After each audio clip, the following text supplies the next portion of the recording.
우리가 방송 시작하기 전에 잠깐 우리 변호사님 네. 말씀하셨는데 그 미국 관세 얘기 속보를 그쵸. 잠깐 좀 다루겠습니다. 오늘 새벽에 이제 그쵸? 속보로 들어왔는데 예. 트럼프 대통령이 결국에는 우리 대한민국의 20, 관세 그렇죠. 올해 7월 8일까지 유예 조치가 있었잖아요. 예. 여기에 대해서 25% 부과하겠다. 다만 이제 여기에 대해서 8월 1일까지는 좀 유예를 해놓고 그때까지 협상의 여지는 조금 남겨 있는 듯이 이야기를 했는데 예. 정말 이재명 정부 어떻게 하려는지 너무 걱정이 돼요. 우리 시청자분들도 정말 많이 걱정하실 것 같아요. 예. 왜냐하면 이재명 대통령이 그 얘기도 했잖아요. 본인 트럼프 가랑이 밑에라도 기어가겠다. 그러니까 이게 이런 이야기까지 했었는데 뭐 나토도 안 갔었고 지금 지금 생각해 보면 나토 때 그때 어쨌든 갔어야 첫 단추가 잘 끼워지고 봐도 그렇지만 첫 포석이 잘 되는 건데 그거를 안 가는 결정하면서부터 이게 조금 수순 패가 꼬이는 것 같더라고요. 그러니까 처음에도 대통령 보통은 취임하면 그날 바로 우리 미국 대통령이랑 통화를 하는데 이번엔 한 3일 걸렸잖아요. 그때도 그렇죠. 이거 뭔가 좀 이상하다. 특히 민주당이 좀 친중 쪽이라는 평들이 있기 때문에 미국에서 트럼프 대통령 측에서 여기에 대해서 좀 어떻게 보면은 항의의 메시지가 있는 것이 아닌가.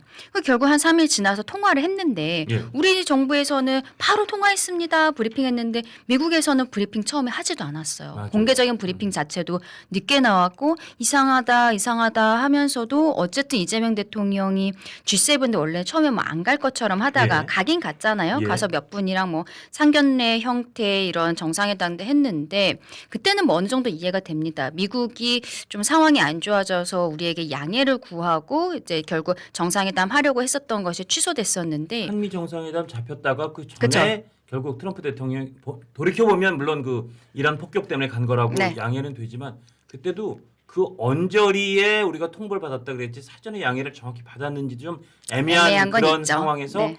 전격 취소가 되는 우리로서는 조금 외교적으로 당황스러운 상황이 있었어요. 그렇죠. 예. 왜냐하면은 또 그때 일본이랑은 그 정상회담을 했었거든요. 했으니까. 예, 예. 뭐 특별하게 결과가 그때 도출되진 않았는데 어쨌든 일본이랑은 정상회담 했는데 우리랑은 이제 연기가 됐고 나토에 대해서도 국민의힘에서는 저희는 계속 가야 된다. 지금 뭐 러시아 중국과의 맞아요. 관계 예. 때문에 이거를 안 가겠다는 형태로 가는 거는 오히려 지금까지 왜냐 우리가 22년도부터 매년 옵저버로서 가고 있었단 말이에요. 예. 근데 가던 거를 갑자기 안 가는 게 더 이상한 상황이잖아요. 예. 그러니까 지금 빨리 가야 된다 이야기를 하는데 이재명 대통령이 뭐 국내 뭐 인사라든지 현안들이 있으니까 안 가겠다라고 했어요. 그리고 지금 7월 8일이 계속 째깍째깍 다가오고 있는데 대통령 측에서는 뭐 유성락 실장이나 뭐 미국 가긴 했습니다만 이게 제대로 안 되는 것 같다 했던 게 또 그 루비오 장관이 예. 원래 우리 오기로 했었잖아요. 불과 4, 5일 전에 그냥 전격도 맞아요. 취소했잖아요. 심지어 그 말레이시아는 가면서 예. 말레이시아 가는 길에 한국 들렀다 간다라고 했었는데 그것도 며칠 전에 취소가 되면서 뭔가 이상한데? 그러니까 또 갑자기 막 미국에 급파를 하고 어제는 보면 이재명 대통령 당선됐을 때 그때 미국 백악관이 조금 뜬금없지만 한국은 자유롭고 공정한 선거를 치렀지만 중국의 개입을 우려한다. 맞아요. 좀 전례가 없는 좀 이례적인 반응이 나왔던 것도 지금 돌이켜 보면 조금 마음에 걸리거든요. 맞아요. 그때 예. 미국에서 이런 발표하니까 중국에서 본인들은 내정 간섭 같은 거는 안 한다. 또 이러면서 우리 대한민국 대통령이 바뀐 건데 미국이랑 중국이 서로 이걸 가지고서는 왈가왈부하는 이런 사태들도 있었잖아요. 예. 근데 어쨌든 결국 그 루비오 장관도 한국 안 오겠다라고 그렇죠. 갑자기 해버리고 이런 상황에서 뭔가 갑자기 어제는 김종인 위원장을 특사로 보내겠다.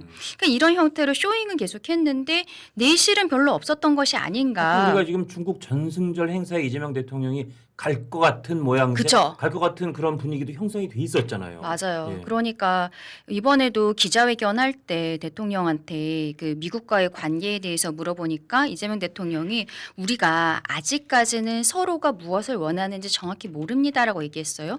그게 얼마 안 됐잖아요. 예. 그거는 본인들이 무능하다는 거 그거를 저는 자백한 것밖에 안 된다. 운명의 자백이다. 예. 미국에서 뭘 원하는지 우리는 무엇을 할 것인지 그때 이미 내부적으로 협상을 하고 있었어야 된다고 국민들은 당연히 그렇게 생각할 수밖에 없잖아요. 예. 근데 뭐 서로 뭘 원하는지 모른다는 거. 어. 이런 이야기를 어떻게 국민들 불안하게 그렇게 당당하게 할 수 있는지 저는 그때 너무 이상하다고 생각을 했거든요. 근데 결국에는 이렇게 25% 받아버렸는데 지금 대통령실에서는 오늘 오후에 뭐 또 긴급 회의한다라고는 해요. 뭐 뾰족한 수가 나올지 모르겠습니다만 일단은 8월 1일까지 시간은 벌었다라는 형태로 지금 언론에다 브리핑은 하고 있는 것 같은데 너무 불안하다. 예. 이거 갖고 무슨 코스피 5천 만들고 삼성전자 그 뭐 3개를 더 만들고 막 K-엔비디아 그동안에 이야기했었던 거 다 사실 우리가 미국과의 이런 관세 이런 예. 거 기본적으로 해결이 되지 않았을 때는 할 수 없는 거거든요. 참 이게 25만 원씩 나눠주면서 25% 받았다 이런 이야기들도 그러네요. 나오고 너무 안타깝습니다. 3주간 시간을 사실상 벌었다고는 하지만 미국 입장은 하는 거 봐서 25%에서 내려갈 수도 맞아요. 있지만 올라갈 수도 있다. 맞아요. 다 뚫려 있다고 얘기를 네, 해놨거든요. 올라갈 수도 있다라는 얘기를 한 것도 예. 저는 전승절 예. 그거에 대한 여지를 준 게 아닌가 싶어요. 그러니까 나토를 그때 가서 아, 갔으면 그러니까요. 사실은 굉장히 기분 좋은 그리고 아시아에서 안 오는데 한국 대통령이 오는 굉장히 특별한 상황에서 만날 수 있었던 좋은 기회를 물론 그 당시로서는 나름 뭐 외교적 판단이 있었겠지만 돌이켜 보면 그때의 첫 수가 굉장히 악수가 된 것 같다. 그리고 네. 안타깝습니다. 그래서 지금 이제 25% 관세 앞으로 어떻게 될지 좀 지켜볼 텐데 또 오늘도 속보로 시작했고 사실은 이제 첫 번째 주제는 어제 우리 신동욱 의원이 여기 나오셨을 때는 아, 그랬어요. 정말 속보로 이 안철수 아, 혁신위원장의 사퇴가 속보로 충격적이죠. 전해져서 네. 어제의 속보가 이제 오늘의 메인 1번 주제가 됐는데 조선일보는 부러진 메스 국민의힘의 부러진 메스라는 네. 제목을 달았던 안철수 혁신위원장 전격 사퇴. 네. 자, 그 뭐 혁신위원 인선 20분 발표 20분 만에 이런 일이 벌어져서 지금 한 24시간 지난 지금까지도 약간 황망하다는 그런 분위기가 이어지고 있는데 어떻게 된 거예요? 그러니까요. 이게 왜냐하면 혁신위원장직을 어쨌든 안철수 의원이 하시기로 했을 때 저는 굉장히 좋은 선택이다. 어쨌든 당내에서는 최선의 선택이다라고 늘 말씀을 드렸습니다. 예. 왜냐하면 안철수 의원이 이건 칭찬으로 하는 얘기예요. 네. 당 내에 계시지만 당 외에 계시는 분과 같은 입장이다라고 저는 생각을 하거든요. 예, 예. 객관적으로 볼 수 있고 기본적으로 막 안철수계라는 것이 없는 게 예. 오히려 보면은 누구를 뭐 도와주기 위해서 혁신위를 이렇게 뭐 자의적으로 하진 않을 수 있을 것 같다라는 예. 생각이 드는 부분들이 있잖아요. 그리고 안철수 의원의 그동안의 정치적인 행보를 보았을 때는 예전에 국민의당 만들고 그다음에 뭐 민주당이랑도 그 단일화를 하고 그리고 우리 윤석열 전 대통령이랑도 단일화를 하고 뭐 이런저런 좌우를 왔다 갔다 하면서 이렇게 단일화를 계속 하셨는데 이번에 대선 과정을 봤을 때는 안철수 의원이 이제는 국민의힘에서 보수 정당에서 뿌리를 내리시겠구나라고 생각했던 게 탄핵에 찬성을 했습니다만 그때 어떻게 보면 좀 한동훈 전 대표와 좀 대비되는 모습들이 있었어요. 예. 둘이 비슷한 스탠스였다라고 생각합니다만 마지막에 경선이 끝나고 나서 끝까지 정말 선거를 열심히 뛰어줬었거든요. 안철수 의원이. 선당 후사를 하는 모습이 맞습니다. 굉장히 감동적이었다. 그때 그런 당 당원들이- 주류나 당원들의 반응이 있었죠. 그렇죠. 안철수의 재발견이다. 예, 이런 이야기들이 있어서 저도 이번에 전당대회 안철수 의원 나오시지 않을까라고 생각했었는데 혁신위원장 받으셨다는 얘기 듣고 이거는 안철수 의원이 이 당 안에서 본인이 주류로 들어가기 위한 어떠한 절박함이 저는 있다고 생각하거든요. 그리고 저희 당도 당연히 절박하고 이 절박함 두 개가 모여서 시너지로서 잘 될 수 있을 것 같다라고 생각을 했는데 거기까지가 어제 한 9시, 오전 9시, 10시 맞아요. 언저리까지 다 그 생각들을 비슷하게 조금씩 결은 달라도 비슷한 생각을 했을 텐데 근데 그만두셨던 건 그러니까요. 저는 제가 지난주에 송원석 대표님이랑 같이 식사를 예, 예. 하면서 그때는 이제 그 혁신위원장 인선이 났다라고 공개가 된 다음이었어요.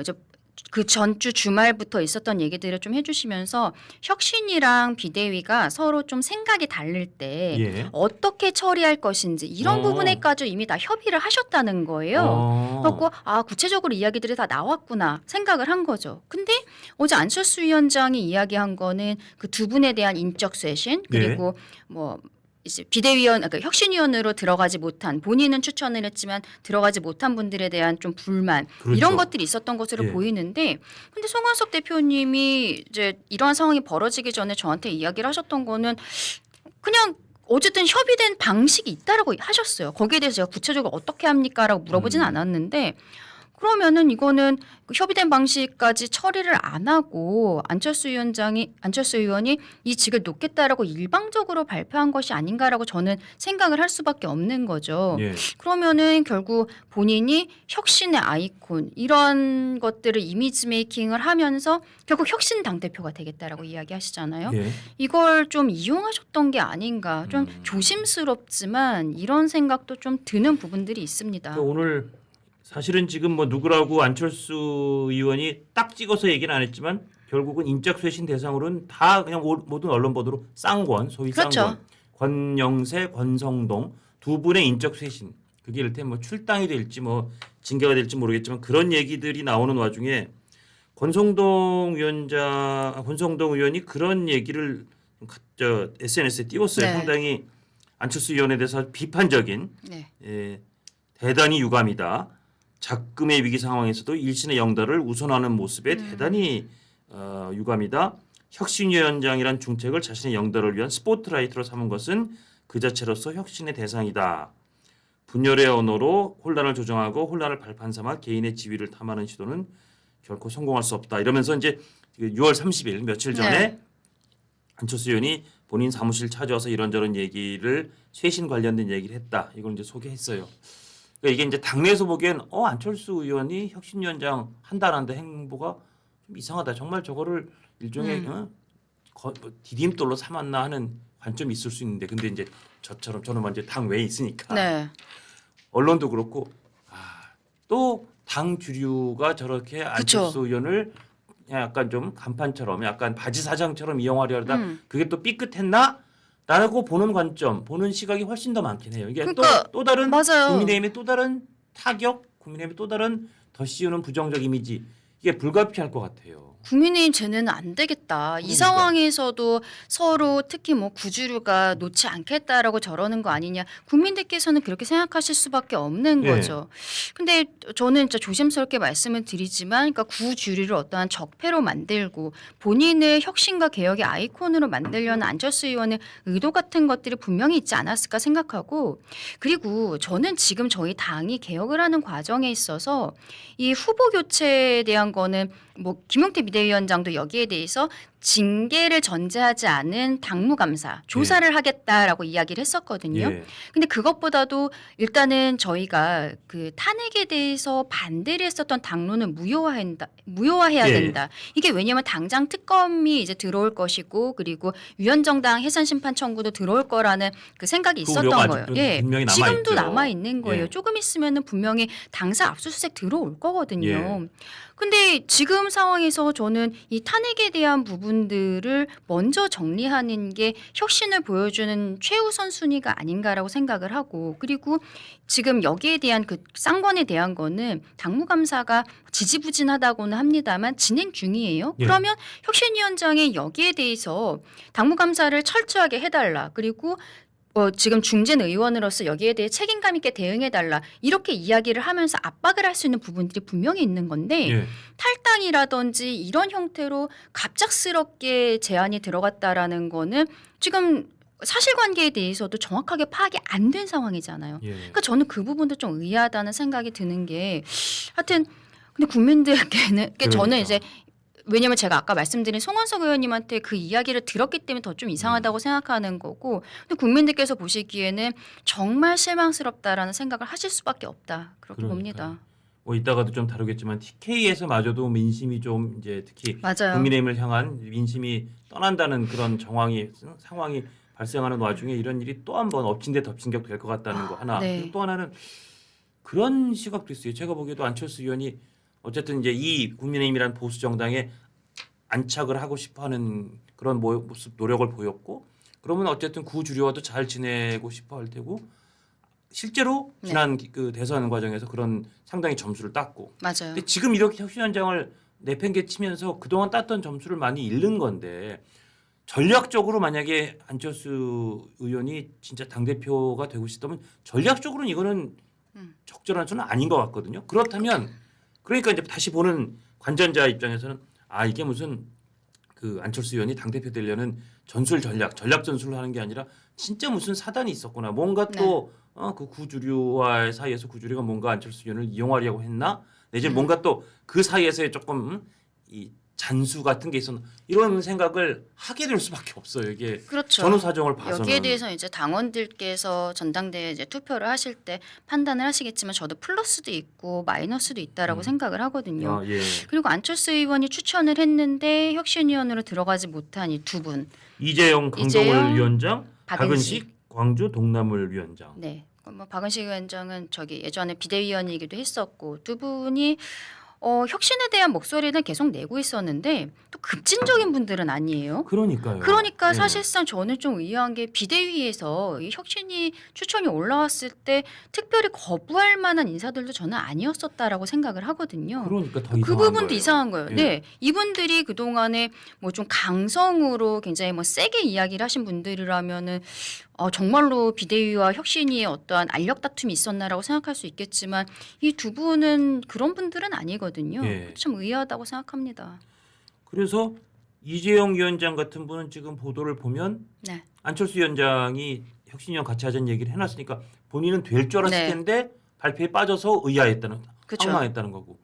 호준석 대변인 같은 경우는 안철수 의원도 호준석 대변인하고는 혁신위원 할 수도 있겠다는 교감은 좀 있었다는데, 네, 근데 정작 발표를 안철수 위원장 내정자하고 안 한 제대로 얘기 안 된 상태에서 비대위가 발표해 버리니까 안철수 위원장 내정자, 혁신위원장 내정자 입장에서 내가 지를 혁신위원한테 내가 얘기도 하기 전에 발표를 듣고 알게 하는 거, 그것도 되게 모양새가 이상했다. 왜 이런 작은 크지 않은 이 네. 수순 절차적 문제로 이게 감정이 상했을까? 그것도 좀 미숙한 건지 이상한 건지. 그러니까요. 예. 지금 어쨌든 혁신하겠다, 개혁하겠다라고 했으면은 절차적인 부분에 있어서 문제가 되지 않게 좀 그러니까. 단디 신경을 썼었어야 되는데 단디, 예.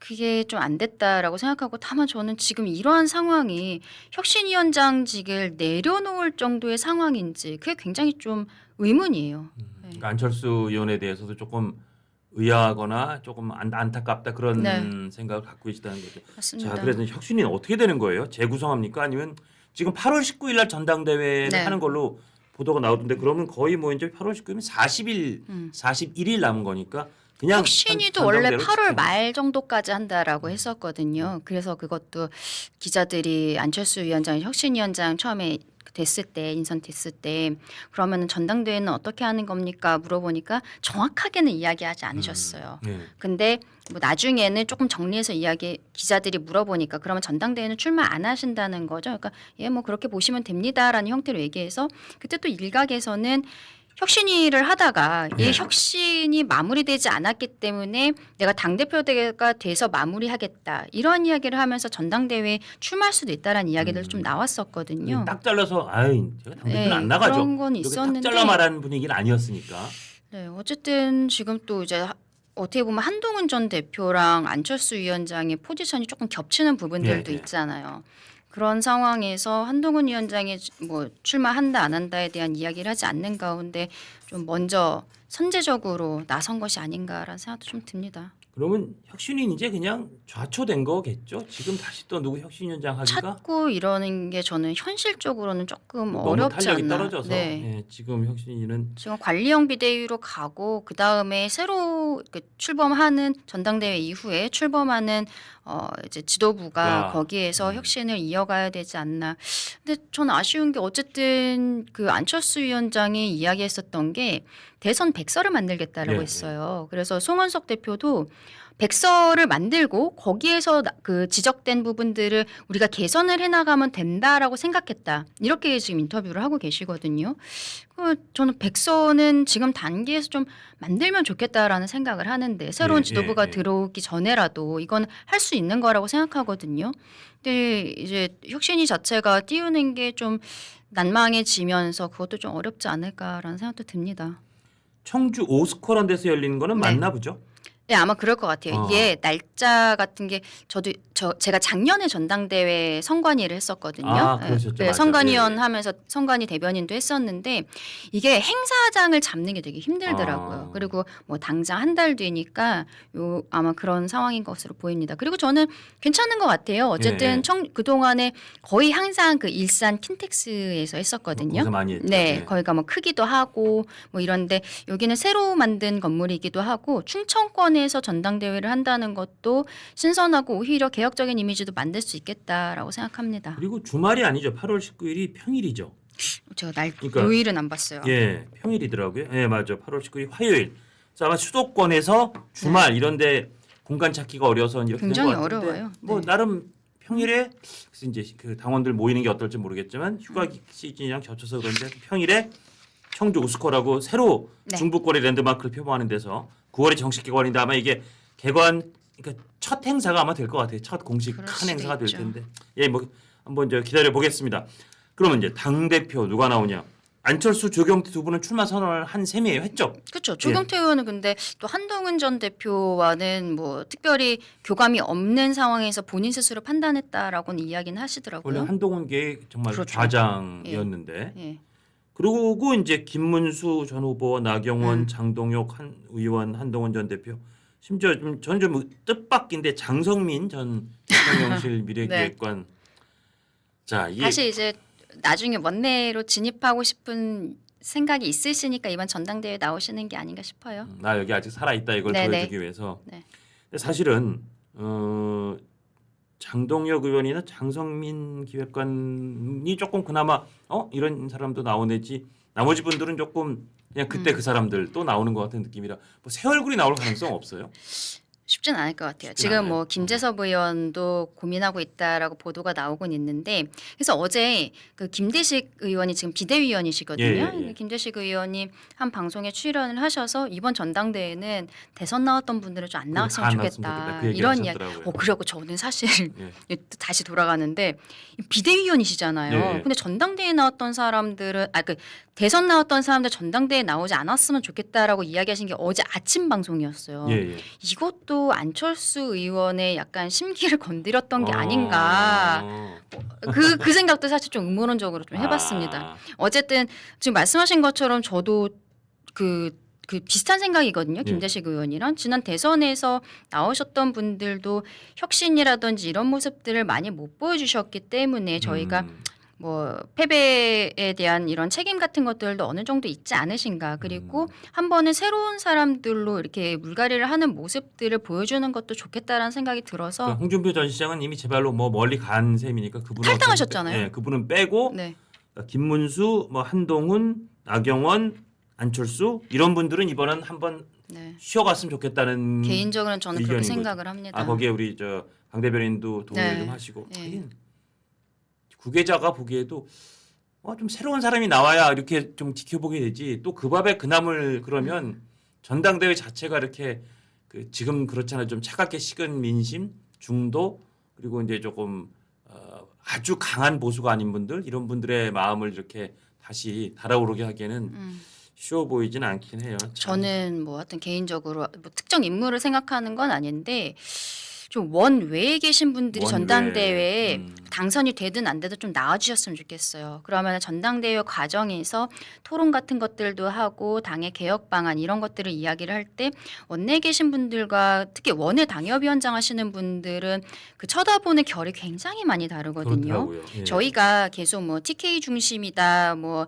구주류 뭐 이런 이야기를 하는 거는 예. 어쩔 수 없는 한계가 있는 게 많은 의원들이 실상 TK 지역인 거예요. 저희가 수도권 지역에서 완전 폭망했었던 건 사실이잖아요. 예. 그래서 수도권에서는 누군가를 하려고 해도 몇 명 없는 거예요. 사람 자체가 몇 명이 없어요. 그리고 우리가 비대위를 너무 많이 했어요. 웬만한 사람들이 비대위원장, 비대위원을 다 해본 거예요. 저희 의원들 몇 명 안 되는데. 어제 신동 의원도 그러시더라고요. 아 그래요? 이쪽 저쪽 빼고 나면 진짜 사실은 사람이 없어요. 한 10명 정도 그 네. 후보군이 그밖에 안 남는다. 그러니까 이게 진짜 웃픈 이야기인데 다 해본 거예요. 다 비대위 뭐 이런 거 지도부 다 해본 거예요. 계속 바뀌니까. 하여튼 좀 이런 상황에서 저는 이번 전당대회에 원내에 계신 분들보다는 예. 원외 이제 특히 수도권 쪽에서 원내 당협위원장 이런 분들이 좀 나와서 활력을 좀 되든 안 되든 네, 여기에 있어서 좀 새로운 바람을 일으켜줬으면 좋겠다. 그리고 우리 국민들께서 중도층이 어떻게 생각하시는지를 한번 우리가 공개적으로 이야기할 수 있는 장이 열렸으면 좋겠다라고도 생각합니다. 예. 그리고 그 이 리얼미터 여론조사 결과를 하나 좀 띄워주시죠. 띄워주시면 자 조선일보는 보수도 중도층도 국민의힘 떠나서 민주당으로 간다는 제목을 붙였고 리얼미터 여론조사에서 국민의힘 지지율이 상당히 떨어진 상황 20%대에 기록했어요. 그리고 저기 보면 네. 보수층도 소위 본인이 보수층이라는 사람도 국민의힘을 지지한다가 올해 초에 70% 가까운데 지금은 58%권. 그렇죠. 민주당을 지지한다는 보수층이 16에서 25.8 거의 10% 포인트가 늘었고 중도층도 민주당을 지지한다가 45.5에서 56% 가까이로 저 정도면 정말 보수도 중도층도 국민의힘 떠나 민주당으로라는 조선일보 제목이 딱 맞아 떨어지는 것 같아요. 이거 어떻게 타개합니까? 국민의힘은 그러니까 이거 타개하려고 혁신이 띄우려다가 혁신이 또 어제 좌초되고 예. 결국 이제 전당대회 과정에서 저희가 변화하는 모습 보여줄 수밖에 없다 생각합니다. 이제 혁신위는 앞서 말씀드린 것처럼 저는 좀 어려울 것 같아요. 왜냐하면 지금 송원석 위원장님이 안철수 의원이 혁신위원장 되기 전에도 여러 사람 만났다. 여러 네. 사람 만났고 그리고 여러 사람의 이야기를 들었다라고 이야기를 하셨던 걸 보면 혁신위원장 물망에 오르신 분들은 대부분 약간 이제 고사하셨던 게 아닌가. 예. 그러고서는 이제 결국 안철수 의원까지 왔던 것이 아닌가라고 생각해서 새로운 혁신이 띄운다 해도 위원장 인선이 굉장히 난항일 거라는 생각이 들어서 결국 제가 앞서 말씀드린 것처럼 원외 당협위원장 좀 저는 이런 분들이 나와주셨으면 좋겠는데 전당대회 과정에서 절차적으로 좀 변화하는 모습들을 보여드리면은 그게 오히려 혁신위 같은 형태가 될 수도 있겠다라고도 생각합니다. 근데 네. 지금 상황에서 어떤 분들께서 출마하시려고 할지 왜냐면 돈이 많이 들어요. 이거 그렇죠. 기탁금도 막 수천만 원씩 내야 되고 그렇죠. 이런 상황이어서 이게 이제 선관위 꾸려지고 하면 기탁금 얼마 내야 되는지 결정이 되긴 하는데 저는 이번 같은 경우는 기탁금 좀 깎아줘야 되는 게 아닌가라고도 생각을 합니다. 조선일보 그 저희가 기사 제목하고 준비해 놓은 걸 잠깐 보여주시면 자 혁신 손 놓은 당 대표 국힘 당권 잡기 경쟁 시작했다 그런 제목도 제가 네. 조선일보에 저렇게 여기 이제 혁신위원장을 뭐 하여튼 5일 만에 내정 5일 만에 뿌리친 어떻게 굉장히 전격 사퇴한 안철수 의원의 사진과 함께 혁신 손 놓은 국힘 당권 잡기 경쟁 시작이다. 그리고 아까 말씀드린 것처럼 국힘 당 대표 뽑는다지만 이번에도 그때 그 사람 그러면서 그 조선일보에서 실린 사진을 보면 그야말로 안철수, 나경원, 김문수, 한동훈 이런 분들의 사진이 쫙 나오는데 이분들이 이번에도 다시 또 당 대표에 나올 것이다 하는 그런 좀 저 사진이죠. 아마 지금 분위기면 저 맨 왼쪽에 계신 분 빼고는 그대로 양양자 의원 그쵸? 전 의원 빼고는 저분들이 아마 다 이번 당 대표로 나올 가능성이 있는 그런 상황인데 저 얼굴을 그때 그 사람을 그대로 보는 게 좋으냐? 그러니까 아닌 것 같다. 그 얘기가 저는 나옵니다. 이번은 한번 좀 걸러주셨으면 좋겠다. 알겠습니다. 라고 생각-